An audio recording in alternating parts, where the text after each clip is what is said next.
तसेच संगणकावरील screening time वाढल्यामुळे किंवा मोबाईलच्या अतिवापरामुळे होणाऱ्या दृष्टीदोषावर वेळीच नियंत्रण मिळवण्यासाठी खबरदारी ही उत्तम पर्याय आहे। त्यासाठी कर्मचाऱ्यांनी डोळ्याचीच नव्हे तर आपल्या आरोग्याची नियमित तपासणी करून त्यावर उपचार करून घेणे गरजेचे असल्याचे प्रतिपादन मुख्य अभियंता ज्ञानेश कुलकर्णी यांनी केले। जागतिक मधुमेह दिनानिमित्त महावितरण आणि यश नेत्रालय अमरावती यांच्या संयुक्त विद्यमाने विद्युत भवन येथे कर्मचाऱ्यांसाठी नेत्र तपासणी शिबिराचे आयोजन करण्यात आले होते।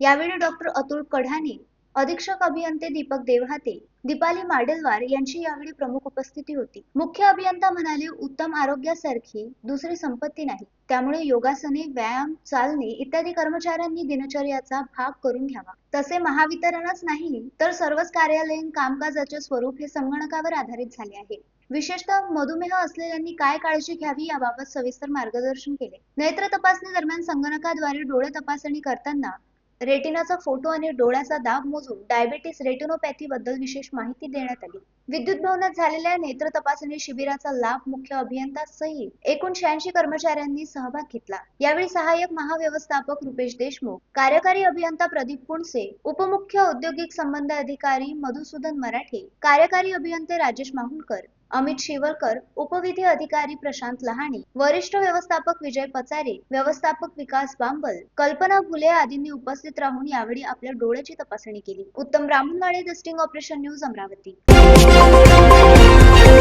द स्टिंग ऑपरेशन न्यूज, सत्याचे दुसरे नाव, अन्यायावर लेखणीचा घाव।